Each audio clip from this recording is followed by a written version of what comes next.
Hello दोस्तों, आप सभी लोग कैसे हो। इस कहानी में हम देखेंगे कि एक लड़की एक भयानक चुड़ैल के रूप में कैसे बदलती है। तो चलिए चलते हैं कहानी में। गहरे जंगल के बीचों बीच एक प्राचीन गांव बसा था, कालीसर। सदियों से यह गांव अपनी रहस्यमयी घटनाओं और एक शापित तालाब की वजह से कुविख्यात था। गांव के बुजुर्गों का कहना था कि यह तालाब एक भयानक श्राप से ग्रस्त है, जहां रात होते ही अजीबोगरीब आवाजें सुनाई देती है। कई लोग यहाँ जाने के बाद कभी लौटकर नहीं आए, और जो आ लौटे वह पागल हो चुके थे। कहते हैं कि इस तालाब में एक खौफनाक आत्मा रहती है, चुड़ैल सौम्या।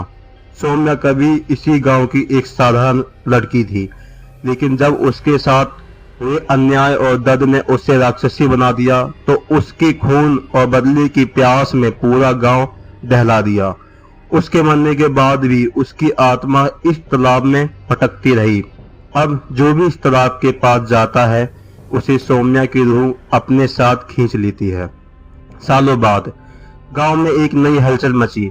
शहर से कुछ पर्यटक इस जगह की सच्चाई जानने आए थे। वह यह मानने को तैयार नहीं थे कि इस सच में कोई तालाब भूतिया हो सकता है। इन युवाओं में थे रवि, नेहा, अर्जुन और श्रेया। उन्होंने गांव वालों की चेतावनी को मजाक समझा और रात के अंधेरे में तालाब की ओर बढ़ चले। जैसे ही वे तालाब के पास पहुंचे, हवा में एक अजीब सी ठंडक थी। चारों ओर सन्नाटा पसरा था, बस कभी कभी किसी उल्लू की आवाज गूंज उठती। तालाब का पानी पूरी तरह काला लग रहा था, मानो उसके नीचे कोई जीवित चीज छुपी हो। अचानक हवा में एक सर्द झोंका आया और तालाब के पानी में लहरें उठने लगी, जैसे किसी ने अंदर से कुछ फेंका हो। अर्जुन ने हंसते हुए कहा, अरे ये सब मन का भ्रम है, डरने की कोई बात नहीं। लेकिन तभी नेहा की चीख गूंज उठी। नेहा कांपते हुए पीछे हटी, उसकी आंखें फटी की फटी रह गई। मैंने किसी को तालाब के अंदर देखा। रवि ने हंसते हुए कहा, नेहा तुम पागल हो गई हो क्या? यहाँ कोई नहीं है। लेकिन इससे पहले कि कोई और कुछ कहता, तालाब से अजीब बुलबुले उठने लगे। पानी में एक काली परछाई उभर आई और धीरे धीरे इंसानी आकार लेने लगी। और फिर एक भयानक चेहरा पानी से बाहर आया, सड़े गले, खून से लथपथ चेहरे वाली चुड़ैल सौम्या। सभी के चेहरे डर से सफेद पड़ गए। सौम्या की आंखें जलती लाल थी, उसके लंबे बाल पानी में टपक रहे थे और उसका मुंह धीरे धीरे एक भयानक मुस्कान में खुला। तुम लोग भी मरोगे, उसकी फटी फटी आवाज गूंजी। और फिर एक झटके में वह पानी से बाहर निकली और नेहा को घसीटते हुए तालाब में खींचने लगी। नेहा की चीखें जंगल में गूंज रही थी। उसकी उंगलियां जमीन को खोदती हुई खुद को बचाने की कोशिश कर रही थी, लेकिन चुड़ैल सौम्या की पकड़ इतनी मजबूत थी कि उसे खींचते खींचते तालाब तक ले गई। रवि, अर्जुन और श्रेया सकते में खड़े थे। उनके शरीर सुन्न हो चुके थे। नेहा पानी में आधी डूब चुकी थी। उसकी आंखों में दर्द, डर और मौत का खौफ साफ झलक रहा था। बचाओ बचाओ, प्लीज मुझे बचा लो। नेहा के चेहरे से आंसू बहने लगे। हमें कुछ करना होगा। रवि ने हिम्मत जुटाई और दौड़कर नेहा के हाथ पकड़ लिया। लेकिन तभी तालाब की गहराई से कई कंकाल जैसी बुझाएं बाहर निकली। उन सड़ी गड़ी उंगलियों ने नेहा के पैरों को जकड़ लिया और एक ही झटके में उसे पानी के अंदर खींच लिया। छपाक! पानी की सतह पर हलचल हुई और फिर सब शांत हो गया। नेहा जा चुकी थी। चारों तरफ सन्नाटा था, बस हवा की हल्की सिसकियां सुनाई दे रही थी, मानो पूरा जंगल भी इस मौत का गवाह बन गया हो। रवि, अर्जुन और श्रेया किसी तरह गांव वापस पहुंचे। वे घबराए हुए थे, कांप रहे थे। गांव वालों को जब यह बात पता चली तो वह पहले से ही डरे हुए थे। बुजुर्ग मुखिया पंडित गोपाल ने गहरी आवाज में कहा, मैंने कहा था कि उस तालाब के पास मत जाना, वह जगह शापित है। अब उस आत्मा की प्यास और बढ़ गई है। श्रेया की आंखों से आंसू गिर रहे थे। नेहा को बचाया जा सकता है, क्या हमें पुलिस को नहीं बताना चाहिए? मुखिया ने गुस्से से कहा, पुलिस? यह मामला इंसानों का नहीं, आत्माओं का है। जो भी उस चुड़ैल के जंगल में गया वो कभी वापस नहीं आया, और जो आया वो इंसान नहीं रहा। रवि चिल्लाया, हम वहां जाकर उसे वापस लाएंगे। मुखिया ने ठंडी सांस ली। अगर तुमने ऐसा किया तो तुम भी मर जाओगे। इस गांव में एक पुराना नियम है, जो भी उस तालाब में खो जाता है उसके बारे में बात तक नहीं करनी चाहिए, वरना वह वापस आता है। उस रात गांव में अजीब घटनाएं शुरू हो गई। आधी रात को अर्जुन की झोपड़ी के बाहर किसी के चलने की आवाज आई। टप टप टप। उसने डरते हुए खिड़की से झांका, वहां कोई नहीं था। फिर अचानक झोपड़ी का दरवाजा जोर से हिलने लगा। धड़ाम धड़ाम। किसी ने जोर से दरवाजा पीटना शुरू कर दिया। अर्जुन कांपने लगा। कौन है? कोई जवाब नहीं आया। धीरे धीरे दरवाजा खुद ब खुद खुलने लगा और बाहर कोई खड़ा था। वह एक लड़की थी, भीगी हुई, कांपती हुई। उसकी आंखें पूरी सफेद थी और चेहरा फटा हुआ था। अर्जुन, मुझे बचा लो। वह नेहा नहीं थी, लेकिन ये नेहा नहीं थी, ये कुछ और था। अर्जुन की धड़कनें तेज हो गई। उसकी आंखें नेहा के सफेद, खाली और भयावह चेहरे पर जम गई। उसके होंठ फटे हुए थे, उसकी त्वचा जगह जगह उधड़ी हुई थी और उसके शरीर से कीचड़ टपक रहा था। अर्जुन, नेहा की आवाज धीमी मगर दर्द से भरी थी। मुझे बचा लो। अर्जुन का गला सूख गया। यह सच में नेहा थी या सिर्फ उसकी आत्मा? तभी नेहा की आंखें एक पल के लिए काली पड़ गई और उसके होंठों पर एक अजीब सी मुस्कान आई। अर्जुन, तुमने मुझे मरने दिया, अब बारी तुम्हारी है। और फिर एक ही झटके में नेहा का चेहरा विकृत हो गया। उसकी आंखों से खून टपकने लगा और उसका जबड़ा असामान्य रूप से चौड़ा हो गया। तुम मुझसे बच नहीं सकते। अर्जुन के मुख से चीख निकल गई। वह दरवाजा बंद करने के लिए भागा, लेकिन नेहा की सड़ी गड़ी उंगलियां पहले ही अंदर जा चुकी थीं। तुम अब भी सोच रहे हो कि बच सकते हो?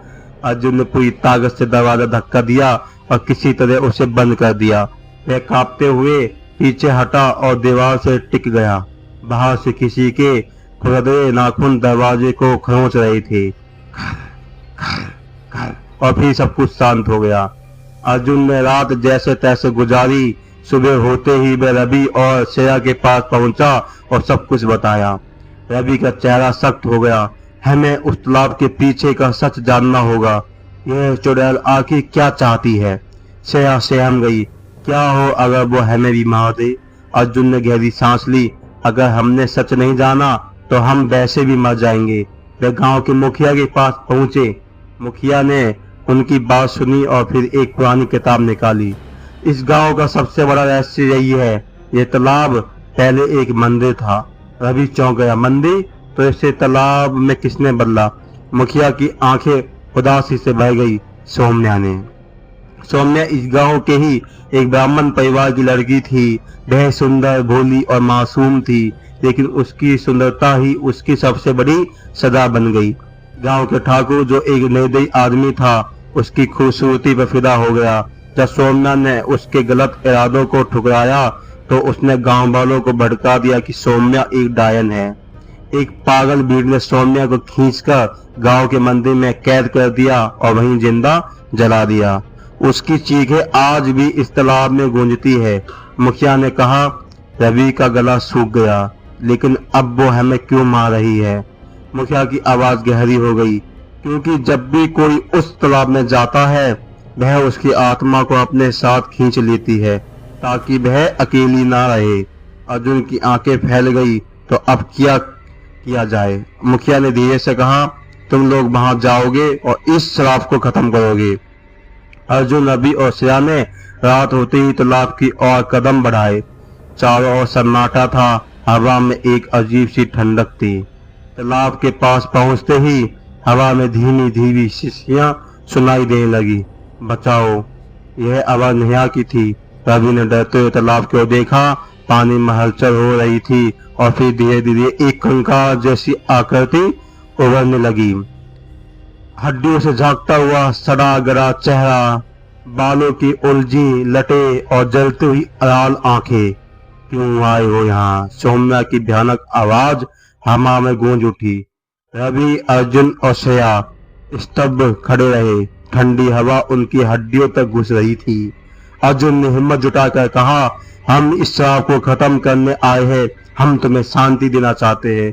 सौम्या की आत्मा एक पल को शांत रही, फिर अचानक उसका चेहरा विकृत हो गया। उसकी आंखों से खून बहने लगा और उसके मुंह से एक दर्दनाक चीख निकली, शांति, मुझे कोई शांति नहीं चाहिए, मैं सिर्फ बदला चाहती हूँ। अचानक पानी से कई सली गड़ी लाशें निकलने लगी। उसकी आंखें सफेद थी, उनके शरीर से कीचड़ टपक रहा था। यह वे लोग थे जिन्हें सौम्या ने मार डाला था। अब तुम भी इन्हीं में शामिल होंगे। सौम्या की आवाज गूंज उठी। कभी अर्जुन और श्रेया पीछे हटने लगे, लेकिन जमीन से निकली सड़ी गड़ी हाथों ने उसके पैरों को पकड़ लिया। हमें कुछ करना होगा, श्रेया चीखी। रवि ने तेजी से जेब से एक छोटी सी बोतल निकाली। उसमें गंगा जल था, जो उन्होंने गांव के मंदिर से लिया था। सौम्या, हम तुम्हें शांत करने आए हैं। तुम्हारे साथ जो हुआ वो गलत था, लेकिन इस तरह लोगों का मारकर तुम्हें कुछ नहीं मिलेगा। सौम्या की आत्मा कांपने लगी। उसकी आंखों में अजीब सी बेचैनी दिखी। नहीं, मुझे बदला लेना है, उसने चीखते हुए कहा और हवा में उठ गई। अर्जुन ने हिम्मत जुटाई और गंगाजल की कुछ बूंदे तालाब के पानी में छिड़क दी। जैसे ही गंगाजल पानी में गिरा, सौम्या की आत्मा जोर जोर से चीखने लगी, नहीं, ये मत करो। तालाब का पानी खोलने लगा, चारों ओर अंधेरा गहराने लगा और हवाई तूफान में बदल गई। सौम्या की आत्मा अब पूरी तरह विकलांग हो चुकी थी। उसकी आवाज कई दिशाओं से एक साथ आने लगी, तुम मुझे खत्म नहीं कर सकते। तभी अर्जुन को याद आया, मुखिया ने कहा था कि सौम्या की आत्मा को मुक्त करने का एक ही तरीका था, उसकी असली कब्र को पवित्र करना। हमें उसकी असली कब्र ढूंढनी होगी, अर्जुन चिल्लाया। लेकिन तब तक सौम्या ने हमला कर दिया। हवा में एक भयानक झोंका आया और रवि हवा में उछलकर जमीन पर जा गिरा। उसके शरीर में अजीब सी ऐंठन होने लगी। उसकी आंखें सफेद पड़ गई। रवि, श्रेया दौड़ पड़ी, लेकिन तब तक रवि का शरीर अकड़ चुका था। उसकी आंखों से खून बह रहा था। रवि मर चुका था। अर्जुन और श्रेया अब अकेले थे। वह दौड़ते हुए गांव के पुराने खंडर में पहुंचे, जहां सौम्या को जिंदा जलाया गया था। खंडर के बीचों बीच एक टूटा हुआ मंदिर था। अर्जुन ने तेजी से जमीन खोदनी शुरू की। कुछ ही देर में उन्हें राख और जली हुई हड्डियां मिली। यही उसकी असली कब्र है। श्रद्धा ने कांपते हुए गंगाजल की पूरी बोतल राख पर उड़ेल दी। जैसे ही गंगाजल हड्डियों पर पड़ा, एक दिल दहला देने वाली चीख पूरे जंगल में गूंज उठी, नहीं, यह नहीं हो सकता। तालाब का पानी तेजी से लाल होने लगा। हवाएं शांत हो गई और सौम्या की आत्मा धीरे धीरे धुएं में बदलने लगी। उसका चेहरा दर्द से भरा था, लेकिन पहली बार उसकी आंखों में शांति दिखाई दी। मैं अब आजाद हूँ। और फिर वह गायब हो गई। अगली सुबह गांव में शांति थी। तालाब अब पहले जैसा काला और डरावना नहीं लग रहा था। मुखिया ने अर्जुन और श्रेया की ओर देखा और कहा, तुमने सौम्या को मुक्त कर दिया, अब ये गांव फिर से सुरक्षित है। अर्जुन ने रवि की कब्र की ओर देखा और आंसू बहाए, लेकिन क्या ये सच में अंत था? रात होते ही तालाब की सतह पर हल्की हलचल शुरू हुई और फिर पानी के नीचे एक धीमी हंसी गूंजी। अर्जुन और श्रेया को लगा कि सब खत्म हो गया। गांव अब सुरक्षित था, तालाब शांत था और सौम्या की आत्मा मुक्त हो चुकी थी। लेकिन उन्हें पता नहीं था, वह हमेशा एक नया रूप लेकर लौटता है। रात का तीसरा पहर था। पूरा गांव नींद में था, लेकिन अर्जुन की आंखों में नींद नहीं थी। रवि की मौत का दृश्य अब भी उसकी आंखों के सामने घूम रहा था। क्या हमने सच में सौम्या की आत्मा को मुक्त कर दिया? तभी खिड़की के बाहर कुछ अजीब हरकत हुई। टप टप टप, जैसे कोई भारी कदमों से चल रहा हो।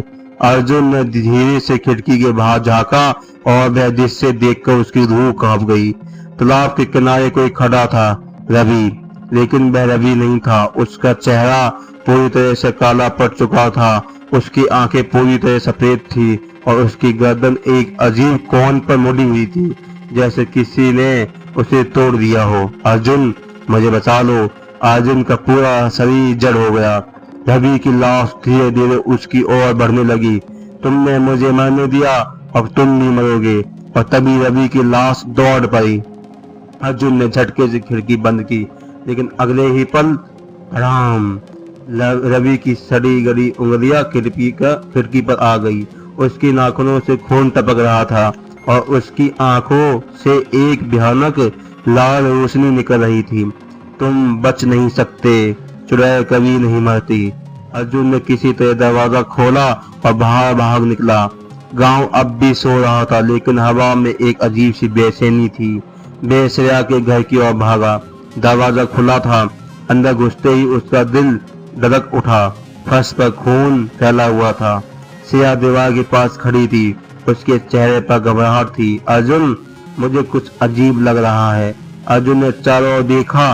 कमरे के कोने में छत से झूलती हुई एक परछाई हिल रही थी। श्रेया, वह वहां कौन है? श्रेया धीरे धीरे मुड़ी और उसकी आंखें सफेद हो चुकी थी। चुड़ैल कभी नहीं मरती। अर्जुन के पैरों तले जमीन खिसक गई। श्रेया की गर्दन धीरे धीरे घूमने लगी। उसकी उंगलियां लंबी और नुकीली हो गई। वह वापस आ गई। अब कोई नहीं बचेगा। यह सौम्या थी। अर्जुन को अब समझ आया, सौम्या की आत्मा सच में मुक्त नहीं हुई थी। उसने बस अपना रूप बदल लिया था। अब वह श्रेया के शरीर में थी। श्रेया, अगर तुम अंदर हो तो लड़ो, मत बनो इसका शिकार। लेकिन श्रेया सिर्फ हंस रही थी, एक अजीब भयानक हंसी। अब बहुत देर हो चुकी है। और तभी श्रेया ने जमीन से एक चाकू उठाया। और तुम भी जिंदा नहीं रहोगे। अर्जुन ने तेजी से एक लकड़ी का टुकड़ा उठाया और श्रेया को पीछे ढकेल दिया। लेकिन तभी हवा में एक अजीब सी सरसराहट हुई और पूरा कमरा काले धुएं से भर गया। सौम्या की असली आत्मा प्रकट हो गई। तुम लोग समझ नहीं पाए, ये तालाब सिर्फ मेरा नहीं था, यह किसी और का भी है। अर्जुन ने हैरानी से पूछा, किसका? सौम्या मुस्कुराई, उसका, जिसने मुझे बनाया, जो मुझसे भी ज्यादा खतरनाक है। अर्जुन का खून जम गया। तुम किसकी बात कर रही हो? सौम्या की हंसी गूंज उठी। जिसकी असली कहानी अभी बाकी है, वह जो सदियों से इस तालाब में सो रहा था। अर्जुन की आंखें चौड़ी हो गई। तुमने सौम्या को हराया, लेकिन असली मौत अब आएगी। तालाब से एक गहरी भारी आवाज गूंज उठी। अब मेरी बारी है। तालाब की सतह से एक भयानक विशाल परछाई उभरने लगी। एक नई दहशत की शुरुआत हो चुकी थी। तालाब की सतह पर उठती काली परछाई धीरे धीरे आकार लेने लगी। अर्जुन और श्रेया, जो अब सौम्या के बस में थी, खौफ से पीछे हट गए। हवा ठंडी हो गई। जंगल में मौजूद पेड़ सरसराने लगे और आसमान में अजीब सी गड़गड़ाहट गूंज उठी। तभी एक भयानक गुड़गुड़ाहट के साथ वह आकृति पूरी तरह से उभर आई। ये कोई इंसानी आत्मा नहीं थी, ये कुछ और था। एक विकराल सड़े गड़े शरीर वाला भूतिया दैत्य। उसका चेहरा अध जला था। उसकी आंखों में गड्ढे थे और उसका पूरा शरीर कीचड़ और हड्डियों से बना था। उसकी पसलियां खुली हुई थी और उसके लंबे नुकीले नाखून से खून टपक रहा था। अर्जुन, उसकी भारी गूंजती हुई आवाज जंगल में गूंज उठी। तुमने सौम्या को मुक्त कर दिया, लेकिन असली आतंक अब शुरू होगा। अर्जुन पीछे हटते हुए कांप उठा। तुम कौन हो? भूतिया दैत्य धीरे धीरे मुस्कुराया, जिससे उसके काले दांत दिखाई देने लगे। मैं वह हूँ जिसने सौम्या को बनाया। मैं कालनाथ हूँ। यह तालाब सिर्फ सौम्या का नहीं था, ये हमेशा मेरा था। श्रेया, जो अब सौम्या थी, धीरे धीरे हंसने लगी। अब तुम समझे अर्जुन, सौम्या सिर्फ एक प्यादा थी, असली खेल तो अब शुरू हुआ है। अर्जुन के माथे पे पसीना छलक आया। तो ये सब एक जाल था। सौम्या को मुक्त करना, उसका बदला, ये सब झूठ था। कालनाथ ने सिर झुकाया और धीरे धीरे तालाब के पानी से बाहर आने लगा। हाँ अर्जुन, तुमने वही किया जो मैं चाहता था। तुमने सौम्या को आजाद किया, जिससे मेरी मुहर टूट गई। अब मैं पूरी तरह से मुक्त हूँ और अब कोई नहीं बचेगा। तालाब का पानी उबलने लगा। गांव की ओर से दूर दूर तक चीखें गूंजने लगी। गांव के लोग अपने घरों से बाहर निकलने लगे, लेकिन जो भी तालाब के करीब आया, उसकी आंखें सफेद हो गई और वह अचानक हवा में तैरने लगा। एक एक कर गांव वालों के शरीर मुड़ने लगे, उनकी हड्डियां चटकने लगी और उनकी खोपड़ी अपने आप फटने लगी। चारों ओर खून बहने लगा। अर्जुन हक्का बक्का रह गया। यह क्या हो रहे हो? क्या कर रहे हो? कारनाथ हंसा। मैं सिर्फ अपना खाना खा रहा हूँ। अर्जुन को समझ आ गया था कि अब कोई बचने वाला नहीं था। मुझे कुछ करना होगा, उसने सच में सोचा। लेकिन तभी कालनाथ ने उसकी ओर देखा। अब तुम्हारी बारी अर्जुन। और एक झटके में कालनाथ की नुकीली उंगलियां अर्जुन के सीने के आर पार हो गई। अर्जुन की आंखें चौड़ी हो गई, खून की धार फूट पड़ी, वह जमीन पर गिर पड़ा। उसकी सांसें हल्की होने लगी, उसकी आंखें धीरे धीरे बंद हो रही थी। क्या ये अर्जुन का अंत था? लेकिन तभी तालाब के पानी से एक हलचल हुई और अचानक एक और आत्मा प्रकट हुई। यह सौम्या थी, लेकिन वह अब पहले जैसी नहीं लग रही थी। कालनाथ अब बहुत हुआ। सौम्या की आत्मा अब पूरी तरह से सफेद हो चुकी थी। उसकी आंखों में अब पहले जैसा गुस्सा नहीं था। उसने अपनी हथेली उठाई और अचानक कालनाथ दर्द से चीखने लगा। नहीं, यह नहीं हो सकता। कालनाथ की भयानक चीखें पूरे जंगल में गूंज रही थी। सौम्या की आत्मा हवा में तैर रही थी, उसकी सफेद आंखें जल रही थी और उसकी देह से एक अजीब रोशनी निकल रही थी। अर्जुन जमीन पर पड़ा हाँफ रहा था, उसका सीना अब भी खून से लथपथ था। उसने कांपते हुए सौम्या की ओर देखा।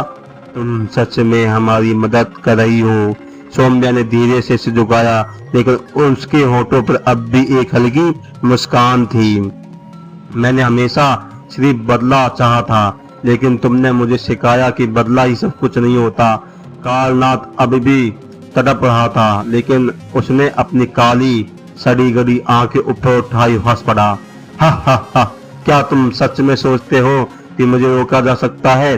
अचानक उसकी आंखें पूरी तरह से काली हो गई और उसकी बॉडी से हजारों काली छायाएं निकलने लगी। मैं मृत्यु का देवता हूँ, मैं इस तालाब का स्वामी हूँ, तुम सब मुझसे बच नहीं सकते। अर्जुन को भयानक सिरहन महसूस हुई। अगर कालनाथ को अभी रोका नहीं गया तो यह पूरी दुनिया को निगल सकता है। कालनाथ ने अपनी भुजाएं फैलाई और जंगल में खड़े पेड़ जलने लगे, जमीन पर दरारें पड़ने लगी और उसमें से कंकाल जैसी आकृतियां बाहर आने लगी। गांव की ओर से दहशत भरी चीखें आने लगी। गांव वाले एक एक कर हवा में उठने लगे और उनकी चमड़ी अपने आप जलने लगी। उनकी आंखों से काला खून बहने लगा और वे तड़पते हुए जलकर राख बन गई। अब कोई नहीं बचेगा। कालनाथ गरजा। अर्जुन ने कांपते हुए देखा कि श्रेया अब भी बेहोश पड़ी थी, लेकिन उसकी सांसें अभी भी चल रही थी। हमें इसे रोकना होगा, अर्जुन चिल्लाया। लेकिन तभी कालनाथ ने अचानक एक तेज झपट्टा मारा और सौम्या की आत्मा को पकड़ लिया। तुमने बहुत खेल खेल लिया, अब तुम्हारी आत्मा मेरी है। सौम्या जोर से चीखी, लेकिन उसकी शक्ति अब कमजोर पड़ रही थी। अर्जुन के सामने कोई और रास्ता नहीं बचा था। अर्जुन ने अपनी पूरी ताकत जुटाई और जमीन से एक पवित्र त्रिशूल उठाया जो गांव के मंदिर से लिया गया था। अगर कोई इसे रोक सकता है तो वह मैं हूँ। उसने अपनी अंतिम शक्ति इकट्ठी की और पूरी ताकत से त्रिशूल कालनाथ के सीने से घोंप दिया। कालनाथ की भयानक चीखों से पूरा जंगल कांप उठा। उसके शरीर से आग की लपटें निकलने लगी, उसकी चमड़ी जलने लगी और उसकी आत्मा चटकने लगी। उसके चारों ओर की छायाएं घुलने लगी और तालाब का पानी उबलने लगा। नहीं, ये नहीं हो सकता, मैं अमर हूँ। लेकिन अर्जुन ने त्रिशूल को और गहराई तक घोंप दिया। अब तेरा खेल खत्म कालनाथ। कालनाथ का शरीर फटने लगा और एक आखिरी चीख के साथ वह हवा में भस्म हो गया। कालनाथ के मरते ही तालाब का पानी धीरे धीरे शांत होने लगा। गांव की आग बुझ गई। सौम्या की आत्मा जो अब आजाद थी अर्जुन को देखने लगी। अब मैं जा सकती हूँ, धन्यवाद। उसका शरीर धीरे धीरे स्वर्णिम रोशनी में बदलने लगा और वह ऊपर आकाश में विलीन हो गई। अर्जुन जमीन पर गिर पड़ा, लेकिन अब उसकी आंखों में शांति थी। लेकिन क्या ये सच में अंत था? एक हफ्ते बाद गांव फिर से सामान्य होने लगा। अर्जुन और श्रेया अब ठीक थे। और तालाब अब एक शांत जलाशय की तरह लग रहा था। लेकिन एक रात जब अर्जुन अकेला अपने कमरे में बैठा था तो उसने अचानक एक धीमी फुसफुसाहट सुनी। अर्जुन! उसका दिल तेज धड़कने लगा। उसने खिड़की खोली और तालाब की ओर देखा। तालाब का पानी अब भी पूरी तरह स्थिर था, लेकिन पानी की गहराई में कुछ हिल रहा था। और फिर अचानक एक हाथ पानी से बाहर निकला। क्या तुमने सच में सोचा था कि ये खत्म हो गया? तालाब की गहराई से दो जलती हुई लाल आंखें चमकी। अर्जुन की आंखें तालाब से बाहर निकले उस सड़े गड़े हाथ पर टिक गई। यह कैसे हो सकता है? तालाब पूरी से शांत था, लेकिन पानी के भीतर से कुछ हिल रहा था। धीरे धीरे वह हाथ ऊपर उठा, फिर एक सिर पानी से बाहर निकला। उसकी खोपड़ी आधी सड़ी हुई थी, बाल जले हुए थे और आंखों की जगह काली गहरे गड्ढे थे। तुमने मुझे बुलाया और मैं वापस आ गया। अर्जुन के शरीर में ठंडी सिरहन दौड़ गई। यह असंभव है, मैं कायनात को खत्म कर दिया। लेकिन तभी तालाब की गहराई से और भी ज्यादा हाथ बाहर आने लगे। सैकड़ों! हम मरे नहीं हैं, हम अब लौटे हैं। तालाब से जलती लाल आंखों वाले भूतिया शरीर बाहर निकलने लगे। उनकी हड्डियां चटक रही थी, उनके शरीर से कीचड़ टपक रहा था और उनके मुंह से सड़े हुए मांस की बू आ रही थी। अर्जुन कांपते हुए पीछे हटा। अब यह कुछ और है, यह कालनाग से भी ज्यादा खतरनाक है। गांव के लोग अब चैन की नींद में सो रहे थे, लेकिन अर्जुन को पता था कि यह शांति ज्यादा देर टिकने वाली नहीं थी। मुझे श्रेया को जगाना होगा। वह दौड़ता हुआ श्रेया के घर पहुंचा, लेकिन जैसे ही उसने दरवाजा खोला उसकी रूह कांप गई। श्रेया कमरे में हवा में झूल रही थी। उसकी आंखें सफेद हो चुकी थी और उसके होठों से काले खून की धार टपक रही थी। अर्जुन, तुमने मुझे नहीं बचाया। अर्जुन का शरीर सुन्न पड़ गया। नहीं, ये श्रेया नहीं हो सकती। लेकिन श्रेया के शरीर में कुछ और था। हम सभी तुम्हारे साथ मरेंगे अर्जुन, और फिर हम सब अमर हो जाएंगे। उसकी आवाज एक साथ 100 लोगों की तरह गूंज उठी। अर्जुन भागो! ये श्रेया की असली आवाज थी, जो अंदर कहीं कैदी थी।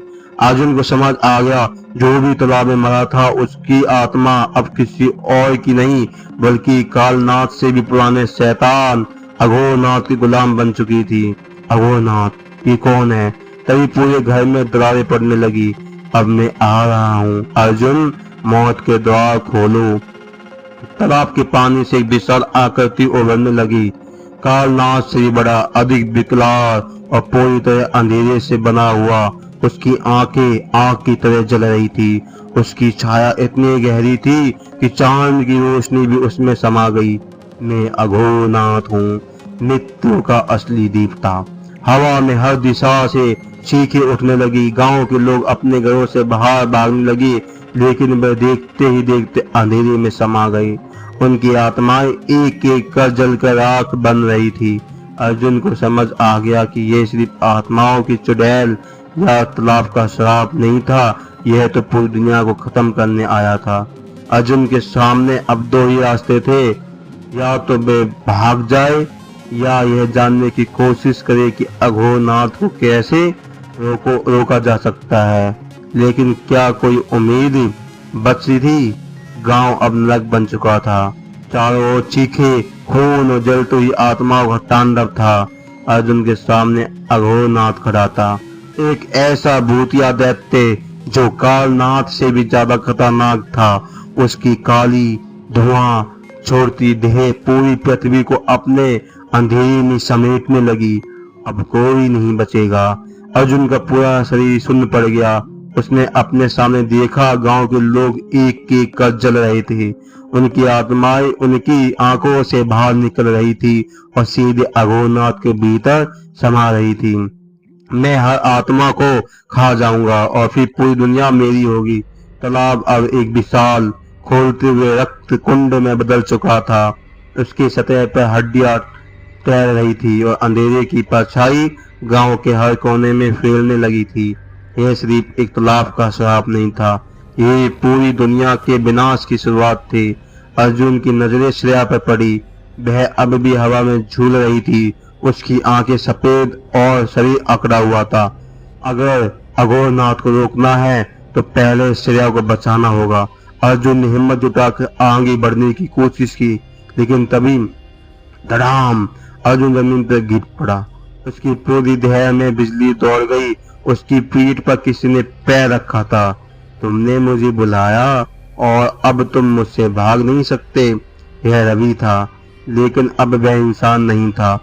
उसकी आंखों की जगह सिर्फ जलते हुए गड्ढे थे। उसके मुंह से सड़ती हुई बदबू आ रही थी और उसकी आवाज कई आत्माओं के विलाप की तरह गूंज रही थी।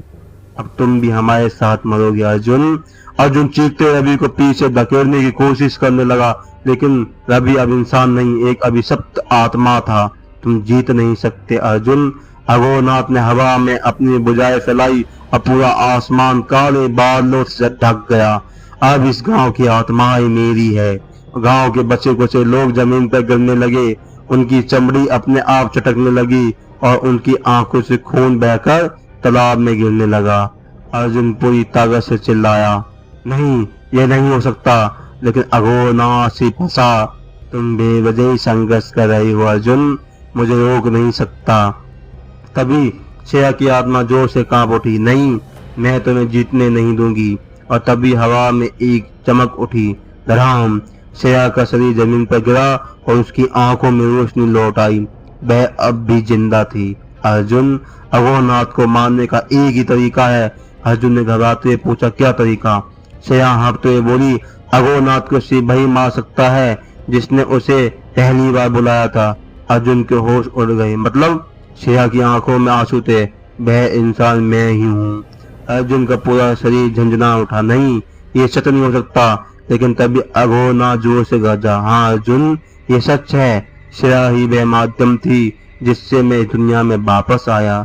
अर्जुन ने श्रेया की ओर देखा, तुमने मुझे बताया क्यों नहीं? श्रेया ने आंसू बहाते हुए कहा, मुझे खुद नहीं पता था, लेकिन अब समझ आ गया। अगर अघोरनाथ को हराना है तो मुझे खुद की बलि देनी होगी। अर्जुन ने सिर हिला दिया, नहीं, मैं तुम्हें नहीं खो सकता। लेकिन तभी अघोरनाथ ने एक भयानक चीख के साथ श्रेया पर झपट्टा मारा। अब कोई रास्ता नहीं बचा अर्जुन। श्रेया ने तेजी से एक पवित्र मंत्र का जाप शुरू किया, ओम कालिश्वराय नमः, ओम मृत्युंजयाय नमः।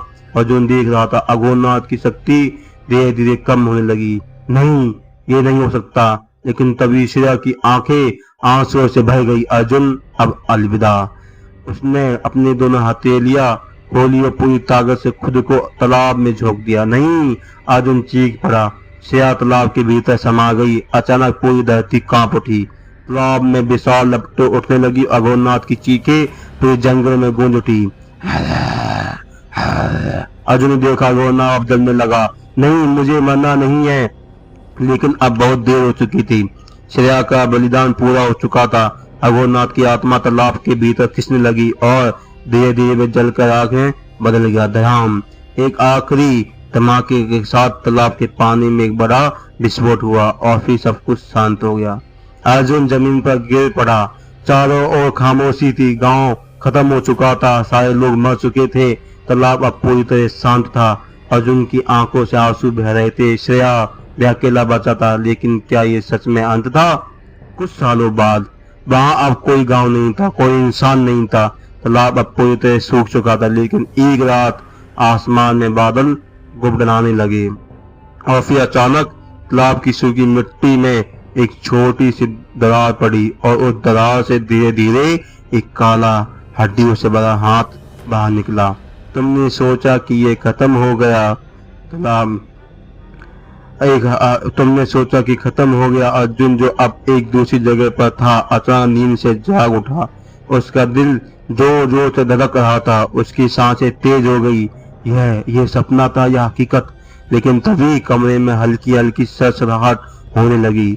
उसने इधर उधर देखा, लेकिन कुछ नहीं था। फिर खिड़की के शीशे पर अचानक उंगलियों के निशान उभरने लगे। खून से लिखे हुए 3 शब्द, वह लौट आया। अर्जुन का पूरा शरीर पसीने से भीग गया। उसने तुरंत दरवाजा खोला और बाहर भागा। लेकिन जैसे ही वह बाहर पहुंचा, उसका गला सूख गया। रवि उसके सामने खड़ा था। नहीं, ये सच नहीं हो सकता।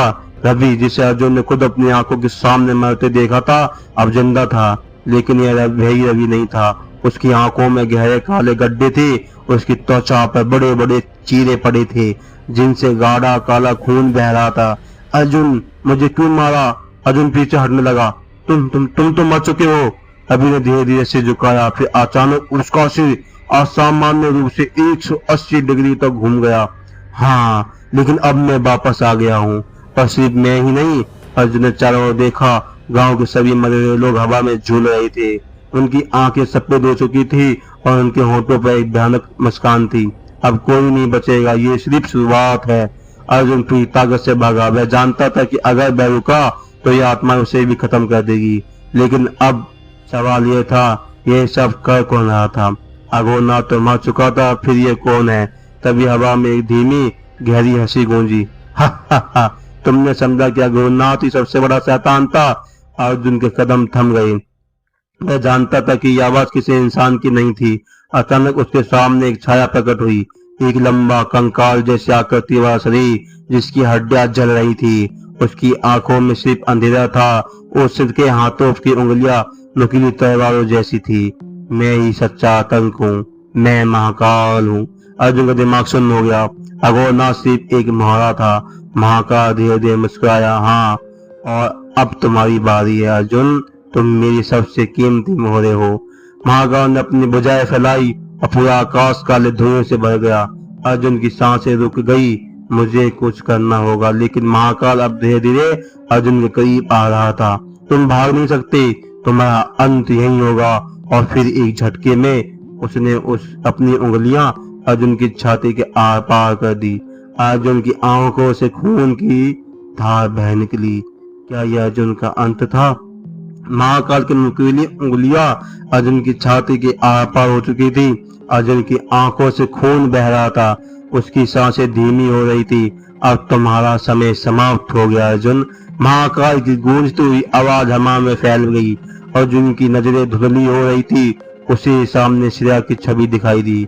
अर्जुन, तुमसे कोई नहीं जी सकता, उठो। श्रेया की आवाज उसके कानों में गूंज उठी। अर्जुन के अंदर अचानक एक अजीब सी शक्ति जाग उठी। उसने पूरी ताकत लगाकर महाकाल की उंगलियों को अपने सीने से बाहर ढकेला। मैं हारने वाला नहीं हूँ। अर्जुन लटखटाते हुए खड़ा हुआ।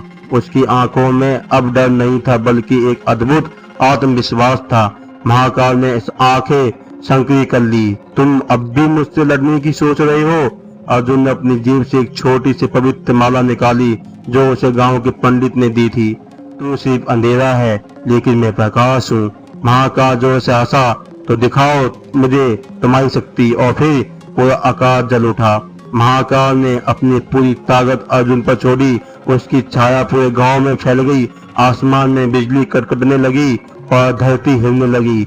लेकिन अर्जुन अब पीछे हटने को तैयार नहीं था। उसने पवित्र माला को दोनों हाथों से पकड़कर जमीन पर पटक दिया और मंत्र से जोर से मंत्र पढ़ने लगा। ओम ह्रीं काली महाकाली कालीश्वरी नमो नमः। महाकाल अचानक चीख उठा, नहीं, ये मंत्र मत पढ़ो। लेकिन अब बहुत देर हो चुकी थी। तालाब की सतह फिर से जल उठी। अचानक एक रोशनी की लहर उठी और महाकाल के शरीर से टकराई। उसका शरीर धीरे धीरे चटकने लगा। नहीं, ये नहीं हो सकता, मैं अमर हूँ। लेकिन अर्जुन ने अपनी पूरी शक्ति उस पर केंद्रित कर दी। अब तेरा अंत हो चुका है महाकाल। महाकाल की आत्मा चीखते हुई तालाब की गहराइयों के सामने समाने लगी। उसकी चीखें पूरे आकाश में गूंज रही थी। मैं फिर लौटूंगा, ये अंत नहीं है। और फिर एक आखिरी विस्फोट के साथ महाकाल का शरीर पूरी तरह जलकर राख में बदल गया। सब कुछ शांत हो गया। गांव उजड़ चुका था। तालाब जो कभी खून और आत्माओं से भरा था, अब एक सूखी जमीन बन चुका था। अर्जुन जमीन पर गिर पड़ा। सब खत्म हो गया। तभी एक हल्की हवा चली। अर्जुन ने सिर उठाया। उसके सामने श्रेया खड़ी थी, लेकिन वह अब इंसानी रूप में नहीं थी। अर्जुन, तुम जीत गए। अर्जुन की आंखों में आंसू आ गए। श्रेया, मैं तुम्हें बचा नहीं सका। श्रेया मुस्कुराई। तुमने मुझे बचा लिया अर्जुन, अब मैं आजाद हूँ। अर्जुन के गालों पर आंसू बहने लगे। क्या तुम वापस नहीं आ सकती?